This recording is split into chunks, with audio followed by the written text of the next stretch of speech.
Question. What does a can of cannellini beans,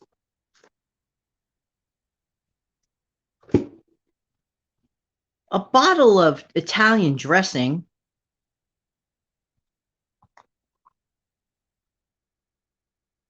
canned chicken breast, a bunch of eggs, and a couple of hot dogs have to do with each other? Let's talk about this on my special Saturday morning edition of Let's Save Money. Back in a minute.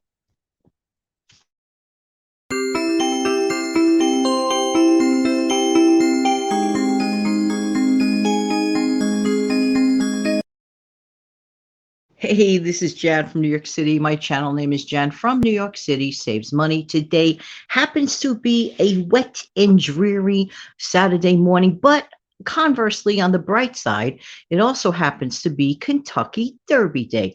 Now, while I can't get to the Derby, and many of us viewing this probably can't get to the Derby either, it's still a lot of fun, and I like to acknowledge it every year. I like to have a little bit of snacks and years ago, like when people were more available and didn't live so far away, we would gather, maybe enjoy the Derby together and have a little bit of a Derby party. Also, this is great for people watching their budget. Who isn't watching their budget today? I'm telling you. So let's get started with my idea of a few easy to make party snacks for any time. Suppose you just want to have a party for yourself. You're a family of one, like myself.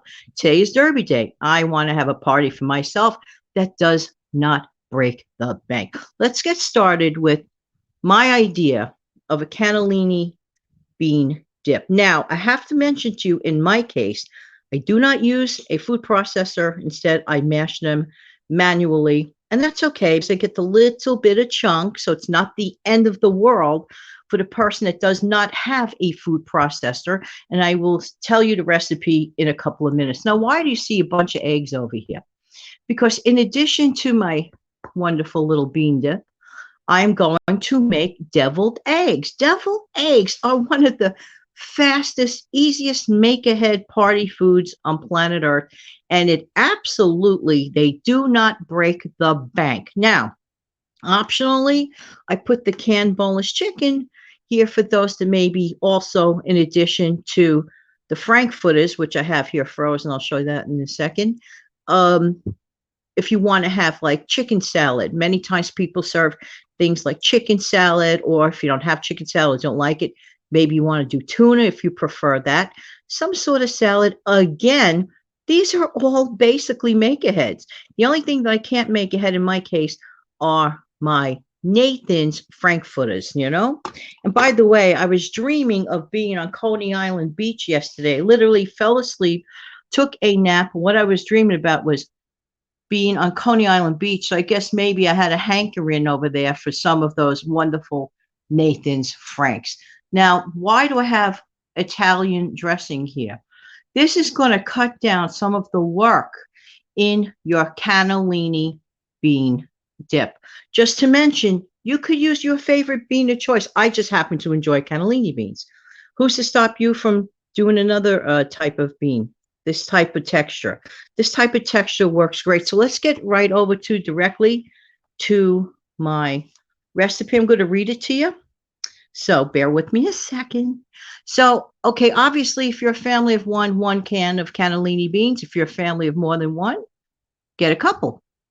1 clove of chopped fresh garlic. If you do not have fresh garlic, who's to stop you from using garlic powder or garlic salt, whatever you have? Remember, we're keeping the bill down.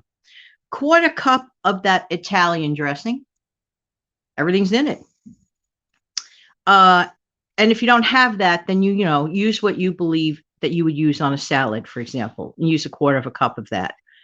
Half of freshly squeezed lemon juice. I didn't have a fresh lemon, and the lemon juice, you could just use, the one in the bottle, or omit that, or use optionally an orange. Get very creative.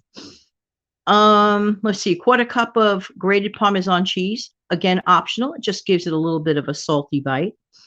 And if you like salt, a little extra salt and pepper to taste. You're going to throw all of this in your food processor. But actually, when it comes to the Italian dressing, drizzle that in slowly into the food processor. That way it incorporates. I do everything manually, so it's just a mishmash mash, but it tastes really good. Just make sure it's like totally rinsed and totally drained, and just use like a potato masher and just like mash down. No big deal. We can survive it. We really can. So you food process this to puree and up to the texture that you enjoy. Slowly drizzle the Italian dressing. Combine. You serve this in a serving bowl. You could put around it like a crudité. You could put around it if you know like chips or tortilla chips, whatever chip of choice. No chips, no problem. Just toast up some wedged bread. Put a little garlic powder, a little butter or margarine, like little garlic toast. Garlic toast works great for this too. So next for the deviled eggs. I make my deviled eggs extremely simply. There is no rocket science. I mean, if you like to do things in a more complicated manner, that's, totally up to you. But I keep my deviled eggs extremely simple. So basically, you're going to boil up your eggs. Now, if you have 4 eggs, it means you have 8 halves of deviled eggs. You never know if somebody stops by, even if you're a family of 1.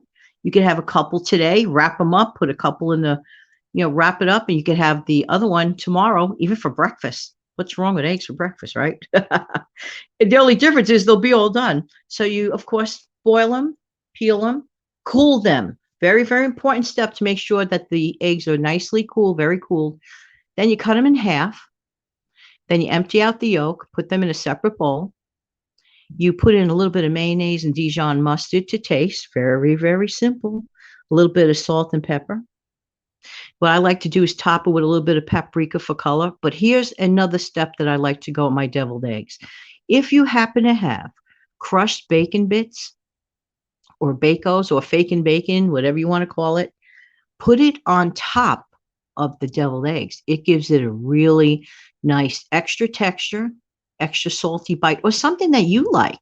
For example, suppose you have some chopped up ham. Like chop it up small, then just throw that on top. This is so good. As far as the chicken salad, make the chicken salad any which way you want. That's if you make it. But because I'm having these are still frozen like a brick. But notice what I do, okay? When I buy a package of hot dogs, I separate them into packs of 2 and I wrap them like you see here. That way I can use them at a pinch. I don't have to let them go sour in the refrigerator. So this is a really good idea to wrap them up into packages of 2. What I do is either I boil them or I grill them on top of the stove, like in a frying pan. You could do it in a skillet or a grill. But another very easy thing to do with frankfurters, if you're in a really busy day, you're really tired, just put a little bit of nonstick spray on top, and you actually could bake them up. I've done it frozen and just done that straight from the freezer.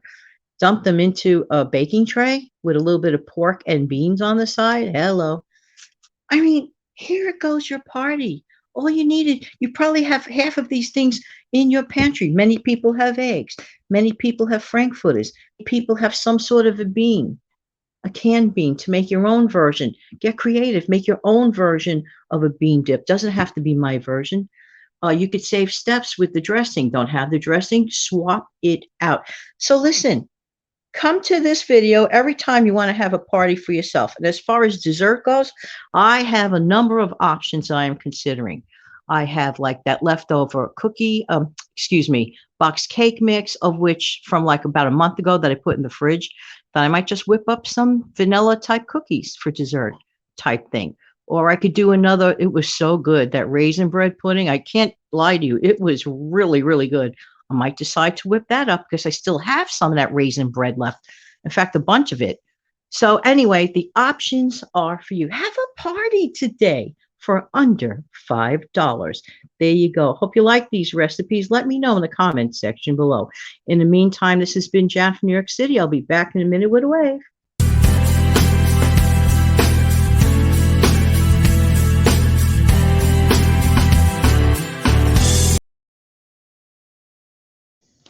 See, I'm waving. Have an amazing, fantastic day. And don't forget to come back this evening, tonight. Going to have a premiere. Steve Young and I talk about our moms. Going to honor our moms, 7 p.m. tonight on a premiere for Mom's Day. Have a great day, everybody. Take good care. Bye bye.